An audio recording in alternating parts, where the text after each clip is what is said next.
Procure sentar aí no melhor lugar. Pegue sua Bíblia. Que nós vamos estudar, meditar na palavra de Deus. Espero que Deus fale ao coração de cada um aqui nessa noite. Nós estamos estudando a carta de Tiago e já há algum tempo, e nós já vimos aqui vários temas. Alguns temas que já foram abordados, como, por exemplo, as provações. Quanta provação que eles estavam passando. Também tentações. E ele vai falar também sobre a prática da palavra de Deus, a importância da Bíblia na nossa vida. A gente fala que a Bíblia é a palavra de Deus, mas será que a gente dá mais valor a ela? Gastamos mais tempo com ela do que nós gastamos com o nosso celular? Vai falar também sobre a acepção de pessoas. Uns mais ricos recebiam um tratamento diferenciado naquelas comunidades judaicas. Foi falado também sobre a questão de fé e obra, que até hoje muita gente crê que a salvação é pelas obras, que ela vai ser salva se ela permanecer firme até o final da vida dela. Se ela tiver fé até o final da vida dela, esquece que a salvação é pela graça de Deus. Nem é por causa da sua fé. A salvação é pela graça. E ele desenvolve esse tema, e como também sobre ali os pecados da língua, a língua solta, que é uma coisa que estraga a igreja. Na minha experiência com igrejas, eu tenho visto que os maiores inimigos da igreja não vêm do diabo, vem da língua e vem também de inveja. Impressionante como se causa um estrago na igreja. E também vai falar sobre origem de contendas. O Tiago Zambelli falou na semana passada. E hoje nós vamos falar sobre amizade com o mundo. Peraí, uma amizade com o mundo naquela época? Sim, ele vai tratar sobre esse assunto. E antes eu gostaria antes de estudar isso aqui com vocês perceberem na palavra, a Bíblia de vocês, a gente orasse nesse momento para que Deus abra o nosso entendimento. Não é nós que encontramos a Deus e entendemos Deus, não. Só quando Ele se revela a nós, abre o nosso entendimento. Sabe assim, aquele parente seu, algum amigo, que você percebe que ele está completamente alheio à vida de Deus? Deus é quem abre o entendimento das pessoas. A gente precisa orar mais por isso. Então vamos orar para que Deus use esse tempo na vida de vocês e também aí as pessoas que estão ouvindo pela internet. Então vamos orar. Nosso Deus, nós queremos abrir a Tua palavra e quero pedir que o Senhor me use agora nesse momento para explicar a Tua palavra, para que haja mudança de vida e que Seu nome seja glorificado. Oramos assim no nome de Jesus. Amém. Abra sua Bíblia aí no livro de Tiago, capítulo 4 ao 10. Tiago, capítulo 4. Está bem lá no finalzinho da Bíblia. Ou ligue aí seu celular. Eu vou apresentar alguns textos aqui também.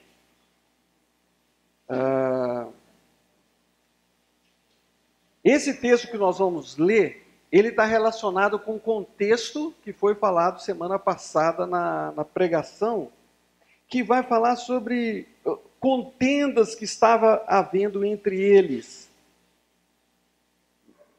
Um querer matar o outro, inveja, lutas, guerras. E ele vai desenvolver o tema dos prazeres que estavam militando na carne deles. Os prazeres. Ele usa a palavra duas vezes aqui no versículo 1 a 3, a palavra hedonismo, de hedonê, que são os prazeres. Por causa dos prazeres, estava começando a ter contendas. E essas contendas que eram motivadas pelos prazeres, é que ele vai falar agora sobre esses prazeres, essa amizade com o mundo que estava influenciando a vida deles. E olha só, ele vai falar sobre, do versículo 4 ao versículo 10, o tema central é a amizade com o mundo. E nos versos 4 e 5, ele fala sobre isso. Ele diz assim: infiéis, algumas versões trazem adúlteros, que é um termo relacionado com a idolatria espiritual, a prostituição espiritual. Vocês não compreendem que a amizade do mundo é inimiga de Deus? Aquele, pois, que quiser ser amigo do mundo, constitui-se inimigo de Deus. Ou supondes que em vão afirma a Escritura, é com ciúme, com zelo, um zelo profundo, que por nós anseia o Espírito, que Ele fez habitar em nós. O Espírito habita em nós, mas a pessoa está prostituindo com o mundo. Aí no versículo 6, ele vai falar assim: olha, Deus resiste a essas pessoas. E a pessoa que quiser mudança de vida, Ele concede a sua graça. Ele fala assim: antes Ele dá maior graça, pelo que diz, Deus resiste aos soberbos. Aquelas pessoas que falam, eu posso fazer o que eu quero, Deus não tem que envolver aqui com meus planos, mas dá graça aos humildes. E agora, essa humildade diante de Deus, e isso aqui que Tiago vai falar que precisava ter naquele povo, ele coloca aqui dos versos 7 a 10, que Deus exige arrependimento e contrição das pessoas. Eu vou ler o texto que diz assim: sujeitai-vos, portanto, a Deus, mas resisti ao diabo. O diabo atua, ele anda em derredor, como o leão que ruge procurando alguém para devorar. É assim, ele não dorme, não descansa, e nem tudo é ele, mas ele está ativo. E ele fugirá de vós. Chegai-vos a Deus, e ele se chegará a vós outros. São vários imperativos que entram aqui. Purificai as mãos, pecadores. E vós que sois de dupla personalidade, dupla alma, de ânimo dobre, limpai o coração. Afligi-vos, lamentai, chorai. Converta-se o vosso riso em pranto e a vossa alegria em tristeza. Humilhai-vos na presença do Senhor e Ele vos exaltará. E aqui ele começa a falar sobre essa questão que eles precisavam de acabar com essa amizade com o mundo. Mas como assim amizade com o mundo naquela época? Vocês sabem que houve um momento de transição do judaísmo para a liberdade do evangelho. E naquele início, naquela transição, muitas pessoas ficavam na dúvida. Eles falavam assim: nós devemos seguir a Moisés ou devemos seguir o evangelho? O que fazer com aqueles 613 mandamentos da lei de Moisés? 20 anos se passaram, até que os apóstolos reuniram lá em Jerusalém. Tiago, vários outros ali, discutindo o que fazer com aquilo. E a conclusão que eles chegaram nesse concílio de Jerusalém foi a seguinte. Eles falaram assim, a conclusão, que se abstenham de comida sacrificada aos ídolos, do sangue, da carne de animais estrangulados e da imoralidade sexual. Vocês farão bem em evitar essas coisas. De 613 mandamentos, agora tem 4 aqui. Porque houve essa mudança. Agora, onde que entra essa questão aí da amizade com o mundo no primeiro século? Vocês sabem muito bem que a cultura greco-romana, ela foi marcada por imoralidade, por perversão. Você vê isso na literatura.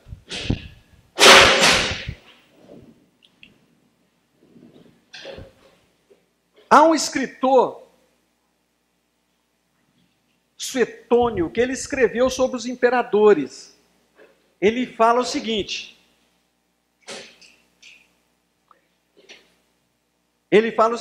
que alguns imperadores, que Nero tinha 40 mulheres e 40 homens. A imoralidade era muito grande.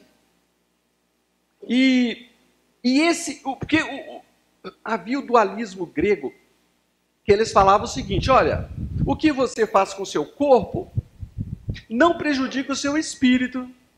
O que é importante é o seu espírito. Então você pode fazer o que você quiser com o seu corpo. Aliás, o corpo se você prejudicar o seu corpo, você vai estar libertando o seu espírito. Então essa mentalidade de que o corpo não é importante, que é um pensamento muito comum no meio evangélico também hoje, que o corpo não é importante, você não precisa cuidar, você pode levar de qualquer jeito, é que acontecia também naquela época. E por causa disso, muitos do mundo pagão se converteram e foram para dentro da igreja. E eles falaram assim: qual é o problema? Qual é o problema de eu continuar fazendo aquelas coisas? Isso aí não vai... Eu já sou salvo. O meu espírito está salvo. Agora eu posso continuar fazendo o que eu quero. E Tiago, ele vai agora alertar os seus ouvintes. E ele, primeiro versículo que ele fala, ele coloca o seguinte, fala assim: adúlteros. Adultério espiritual. Aquela pessoa que fala que ama a Deus, mas por fora, escondido. Principalmente quando ela está sozinha, hoje em dia no computador, no celular, ela se torna um adúltero espiritual. Vocês não sabem que a amizade do mundo, a palavra que é usada aqui é a palavra cosmo, que vem a palavra cosmético, que significa beleza, adorno. Vocês não sabem que a amizade com o mundo é o quê? É inimizade contra Deus. É impossível uma pessoa ser amiga do mundo e ser amiga de Deus. Alguma coisa está errada. Não bate. Não dá certo. E ele fala aqui, ó. Isso tudo aqui, quem quiser ser amigo do mundo, faça inimigo de Deus. Você quer ser amigo do mundo? Você vai se tornar um inimigo de Deus. Aqui, esses adúlteros aqui, não são aquelas pessoas que estão lá enchendo a cara, que estão lá na Cracolândia, usando droga. É aquela turma, né, que completamente alheia à vida de Deus. Não! Está falando para pessoas crentes. É para pessoas crentes, não é para aquele pessoal, não. São aquelas pessoas convertidas que o mundo não saiu de dentro dela. Agora, que mundo é esse aqui que Tiago fala? A palavra mundo significa na Bíblia a criação total de Deus. Tudo aquilo que Deus criou, o mundo. Também está relacionado com a terra, que é chamado esse mundo.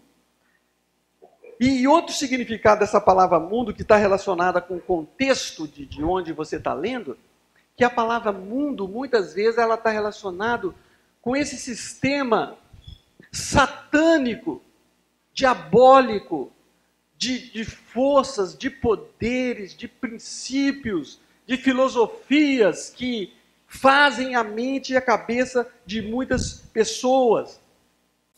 O mundo, existe um sistema satânico contra a igreja, contra a palavra de Deus, contra tudo aquilo que se chama Deus. O mundo está sendo preparado para a chegada do anticristo e nós vivemos numa guerra espiritual, no mundo cercado de principados e potestades, de demônios, de filosofias, como nunca.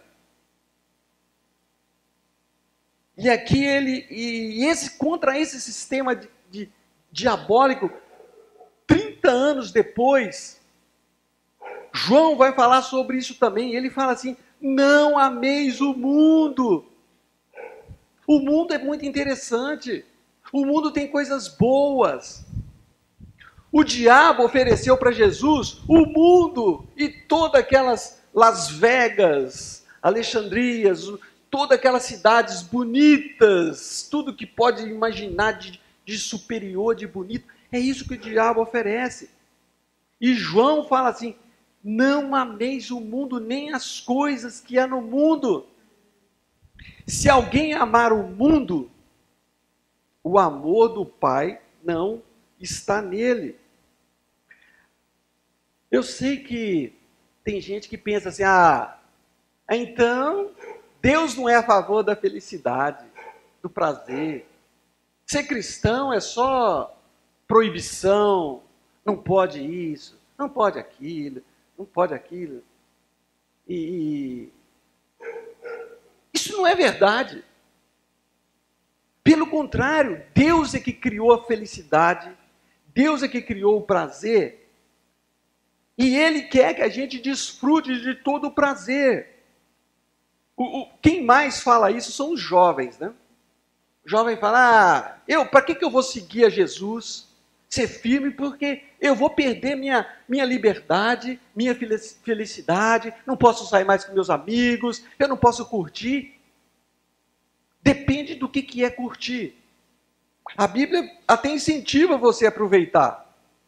Em Eclesiastes, está escrito assim: alegra-te, jovem, na sua mocidade.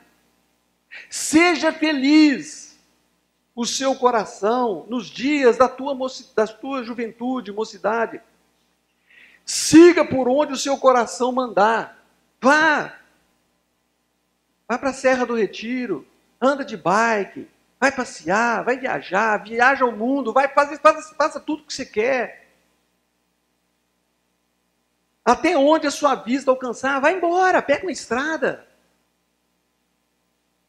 Faça tudo.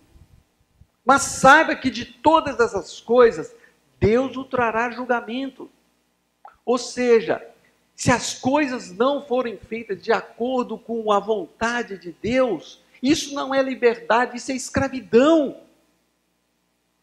Na década de 60, o movimento hippie, que todo mundo, o lema era paz e amor. Vamos sair por aí, pegar uma estrada, uma moto e vamos sair por aí. Paz e amor, droga, rock and roll, e vamos aproveitar.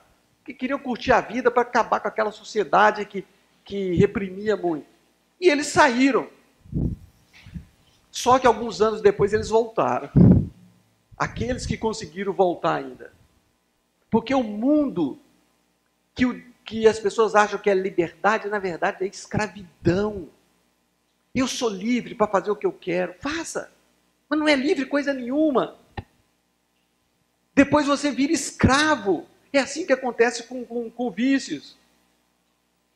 Agora, havia algumas dúvidas na igreja primitiva. Que era o seguinte: como que eu posso viver nesse mundo sem tornar-se... como viver aqui sem se tornar inimigo de Deus? Como que eu vou aproveitar isso aqui? Se eu tenho que seguir a vontade de Deus. Qual é a vontade de Deus nas diversas situações? No primeiro século, na época aqui de Tiago, algum tempo depois, surgiram dois grupos. O primeiro grupo era dos legalistas e os ascetas, aquele pessoal que achava que devia viver só isolado, em mosteiro. E alguns lá em Colossenses estavam dizendo isso. E o apóstolo Paulo pegou pesado com eles e disse assim: portanto, não permitam que ninguém os julgue pelo que vocês comem ou bebem, ou com relação a alguma festividade religiosa, ou a celebração das luas novas, ou dos dias de sábado. Já viram isso em algum lugar? Essas coisas são sombras do que haveria de vir. A realidade, porém, encontra-se em Cristo. Nós temos hoje em dia, o evangelho é liberdade. Nós temos liberdade para comer o que a gente quiser. Nós não estamos amarrados mais àquelas festas judaicas. tem que fazer essa festa, tem que praticar essa festa. Não, acabou. Nós estamos debaixo do Evangelho, da graça do Evangelho. Então nós não estamos amarrados a festas religiosas. Tem que guardar Páscoa, porque senão está na Bíblia, mas tem o Novo Testamento. Nós comemoramos a ressurreição, a morte e a ressurreição do Cordeiro de Deus que tira o pecado do mundo. Você pode estar pensando assim, então, mas como que eu vou saber o que pode e o que não pode? Essa foi uma pergunta que uma senhora, até que participa aqui, ela perguntou para mim, mas como que eu posso saber determinada coisa? Porque você fala que a Bíblia é a palavra de Deus e ela tem a resposta. Como que eu posso saber se eu posso ou se eu não posso? A Bíblia apresenta algumas dicas. Primeira coisa, vai glorificar a Deus? Você está diante de uma situação, existe uma coisa para você fazer. Você pergunta, isso aqui vai glorificar a Deus? Você tem a liberdade, mas você sabe que dentro da sua liberdade você precisa glorificar a Deus. 1 Coríntios fala assim, portanto, quer comais, quer bebais, ou façais qualquer outra coisa, fazei tudo, para quê? Para a glória de Deus. Será que o que você está fazendo está glorificando a Deus? É uma pergunta que a gente precisa fazer. Mas eu ainda estou na dúvida. Então tá, vamos para outro caso aqui. Vai contra um princípio claro das Escrituras. Tem uma coisa que é clara na Escritura, olha, você não pode fazer isso.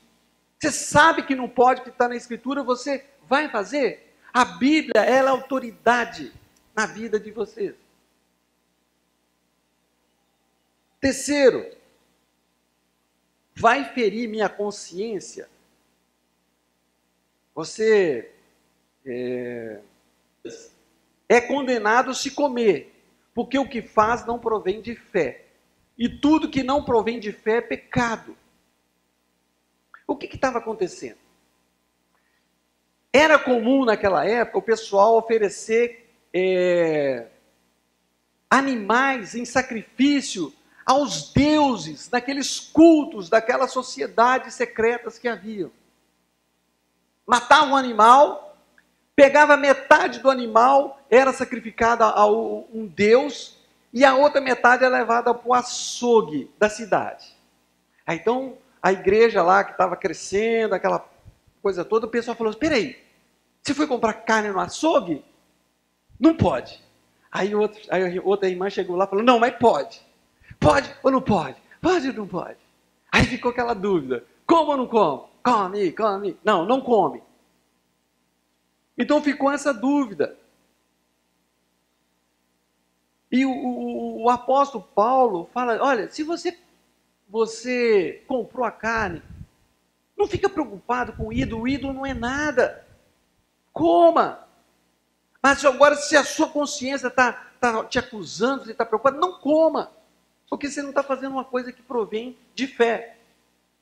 Só que a nossa consciência, ela não é autoridade máxima. Eu vou fazer isso aqui porque minha consciência não está acusando. Não é bem assim. A palavra de Deus, ela é um padrão. Aquilo vai glorificar a Deus? Tem coisa que as pessoas fazem que a consciência dela não está nem aí. Porque ela é nova, ela está aprendendo a cumprir a vontade de Deus ainda. Outra coisa, em quarto lugar, vai prejudicar o meu irmão na fé? Uma coisa que você está fazendo vai prejudicar o irmão na fé? E ele fala, é bom não comer carne, nem beber vinho, nem fazer qualquer outra coisa.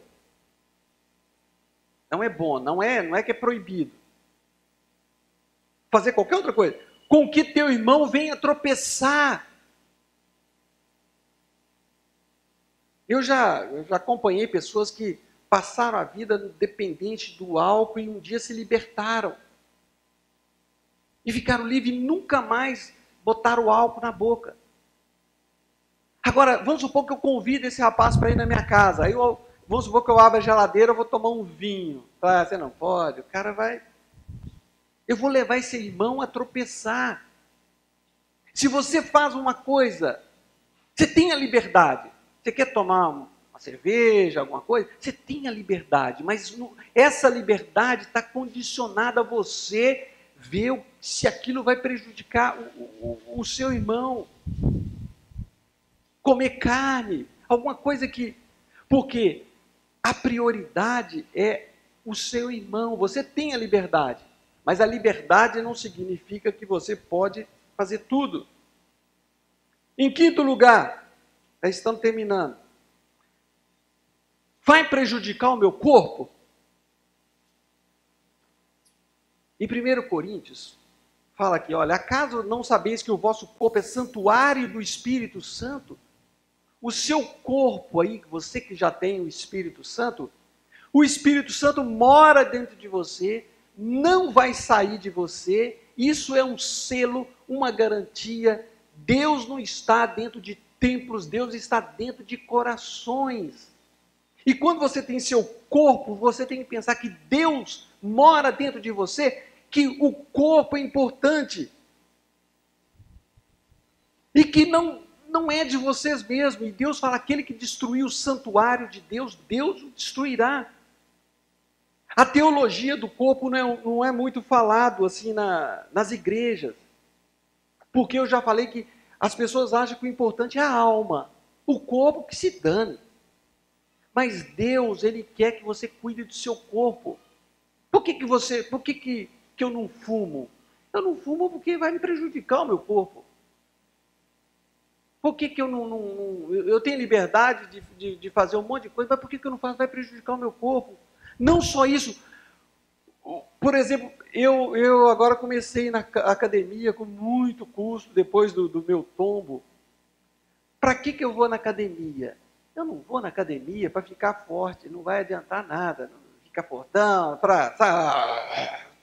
eu vou na academia para poder ter saúde, para trabalhar, para ter vontade para trabalhar no reino de Deus. É para isso. Tudo tem que ser feito para a glória de Deus. A gente tem que glorificar a Deus diante da mesa.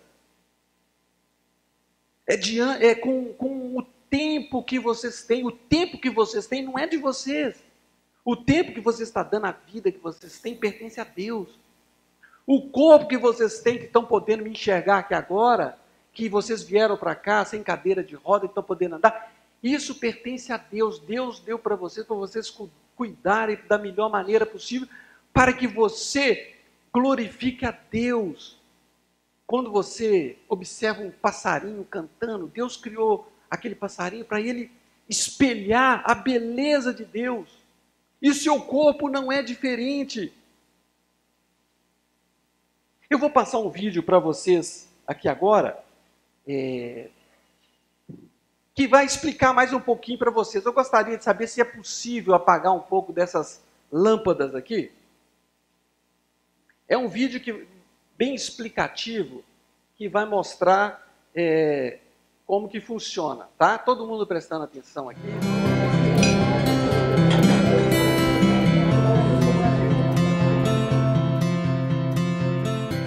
Olá, gente boa, tudo bom? Hoje nós vamos conversar sobre duas abordagens sobre a vontade de Deus. A Bíblia diz em Romanos 8, versículo 14, que todos os que são guiados pelo Espírito de Deus, esses são filhos de Deus. Ou seja, se você é um cristão verdadeiro que segue a Jesus, você precisa ter essa experiência constante na sua vida de ser dirigido pelo Espírito de Deus, saber a vontade de Deus e cumpri-la. Nós temos duas teorias a esse respeito. A primeira teoria, eu quero chamar aqui, por falta de um nome melhor, de o ponto negro. A teoria do ponto negro é para explicar como se houvesse um alvo, né? E nós estamos no campo e vamos praticar arco e flecha. E bem no centro do alvo existe o ponto negro. Então, acertar a vontade de Deus é acertar esse ponto. Quando você atira, eu coloquei aqui a flecha azul, você acertou acertou com a vontade de Deus, você fez a coisa certa, então você acertou o ponto negro. Mas se você errar, acertar meio ali do lado do alvo, você não acertou a vontade de Deus. Esse tipo de abordagem para a vontade de Deus traz muita angústia para o cristão, porque ele sempre está preocupado em acertar esse ponto negro no centro do alvo. Mas existe uma outra teoria, que eu vou chamar de a teoria da avenida. A teoria da avenida entende que a vontade de Deus é definida por uma série de princípios, e esses princípios são essas grandes faixas que formam essa grande avenida. Então, o cristão, ao procurar a vontade de Deus, ele tem liberdade de andar nessa avenida conforme ele quiser, desde que ele esteja dentro da vontade de Deus. Por exemplo, vamos imaginar que um cristão está procurando a vontade de Deus a respeito de um emprego. Ele tem duas oportunidades de emprego. Num deles, ele vai ganhar R$ 10.000 por mês.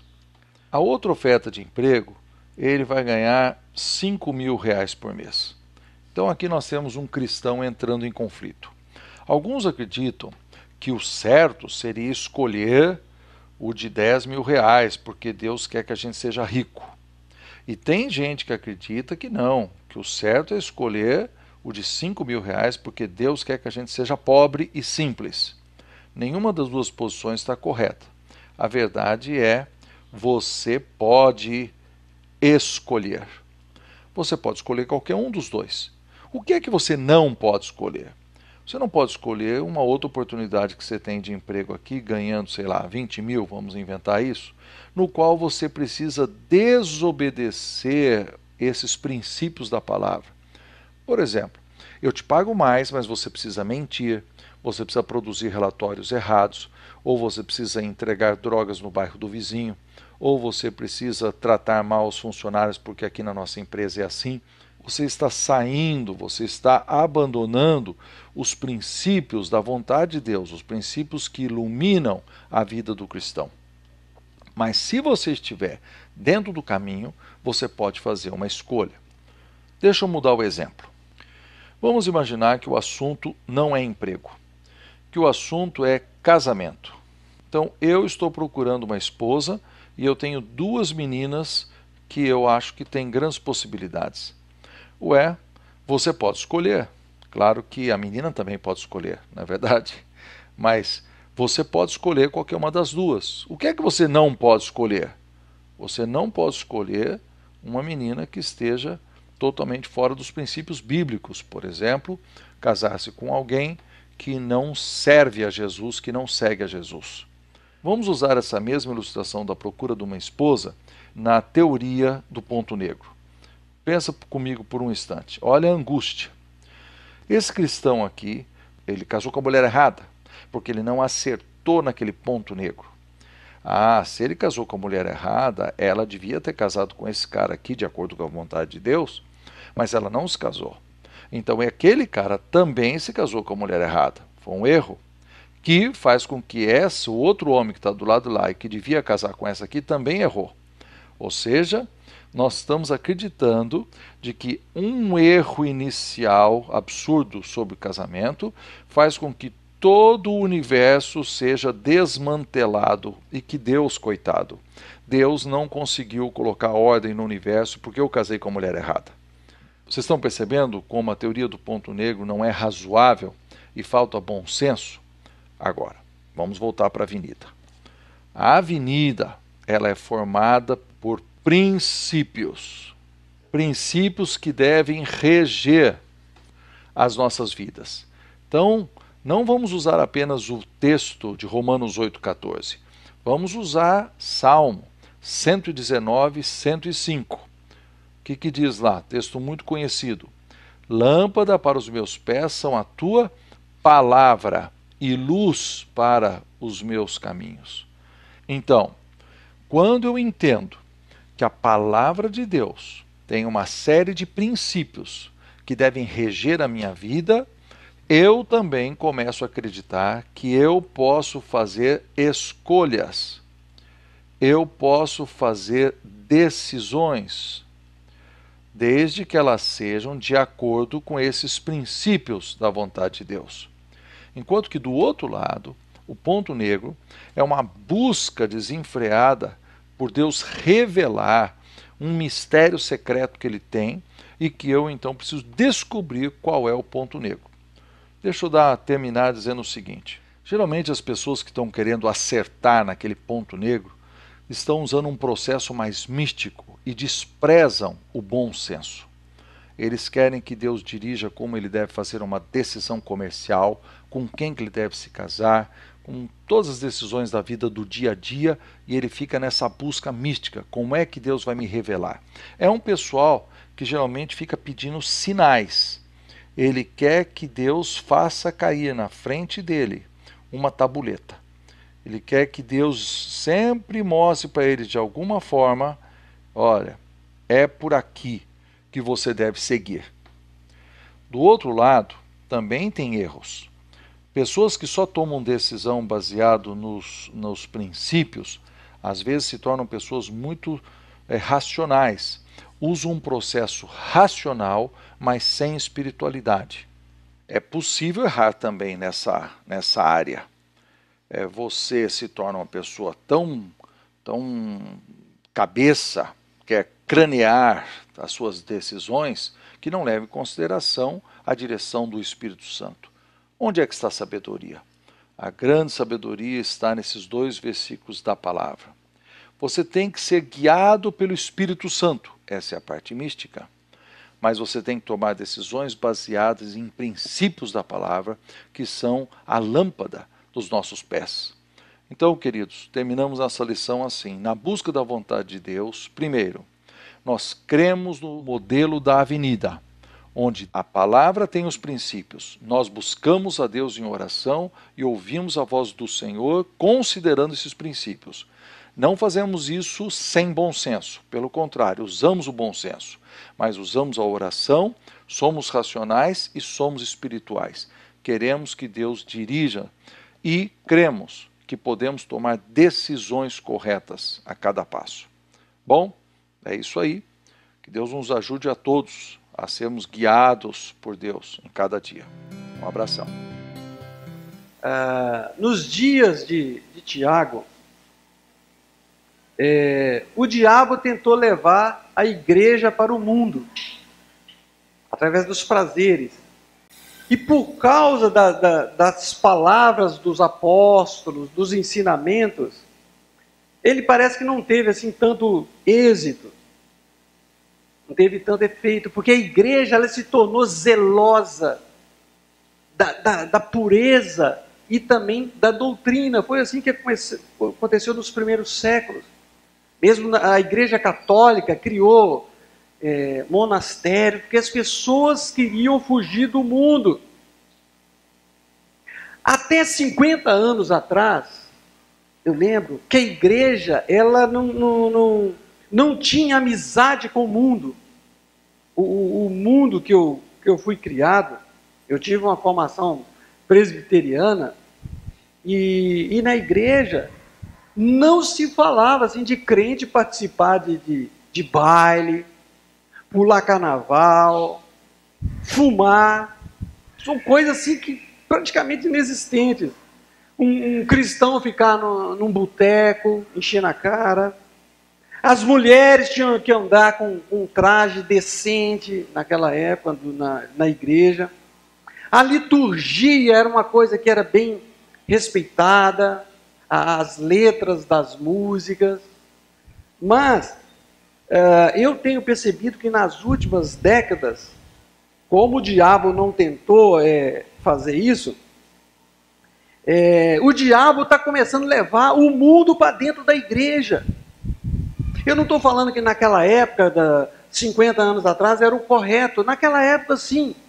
Mas hoje em dia, a gente está vendo o diabo está trazendo o mundo para dentro das igrejas. As filosofias que estão por aí, que estão dominando a TV, as faculdades, a doutrinação dos jovens, a perversão dos jovens, a filosofia nihilista, que fala que a vida não tem sentido, que você precisa procurar sentido para a sua vida, tomou conta das igrejas. A igreja evangélica hoje nunca passou por tantos escândalos de corrupção, de imoralidade, de sujeira, porque o diabo agora trouxe o mundo para dentro da igreja. E o culto hoje, em muitos lugares, a gente está vendo uma transformação. Parece que tem que fazer um espetáculo, um show de pirotecnia para poder atrair o pessoal. Vamos chamar o fulano, vamos fazer porque vamos atrair o pessoal para dentro da igreja. E é assim que tem acontecido. E algumas igrejas têm um verdadeiro show, né? Aquelas pessoas descendo do pináculo do templo, só que com cordas, né? Fazendo aquela coisa toda. Eu acho que no culto tem lugar a dança, tem lugar um monte de coisa, mas tem que ter lugar também para a palavra de Deus, a pregação expositiva da palavra de Deus. O poder de Deus está no evangelho e não nos atrativos que a gente pode colocar para uma igreja. Se você chamar uma cantora aí, mesmo do mundo para vir aqui hoje, aqui lota. Você sabe que é assim que funciona. E o diabo tem tentado, nesses cultos hoje, oferecer todos os reinos para as pessoas que ficam ali para poder segurar as pessoas. Você é poderosa, você consegue, Deus vai te dar prosperidade, você é um vencedor, você vai conseguir. É a igreja do positivismo. E agora já tem até escola de samba dentro de igreja. São absurdos, abusos que a gente não cabe falar aqui. E a gente precisa tomar cuidado. Será que você tem sido amigo do mundo? Você consegue separar aquilo que é de Deus e aquilo que é do mundo? E é isso que Deus quer para a gente. Deus, ele quer liberdade, mas ele também é um Deus que quer santidade e exclusividade. Que a nossa vida seja pautada pela palavra de Deus. Sabe, será que eu estou glorificando a Deus através da minha vida? Vamos orar. Senhor, obrigado porque a Tua palavra sempre nos traz alertas e queremos pedir que o Senhor esteja tendo misericórdia da Tua igreja aqui no Brasil para que a gente aproveite as oportunidades e trabalhe no Teu reino. Que o Senhor levante pessoas no nosso meio aqui que coloquem o Senhor em primeiro lugar na vida. Levante pessoas aqui do nosso meio, ó Deus. É o que pedimos em nome de Jesus. Amém.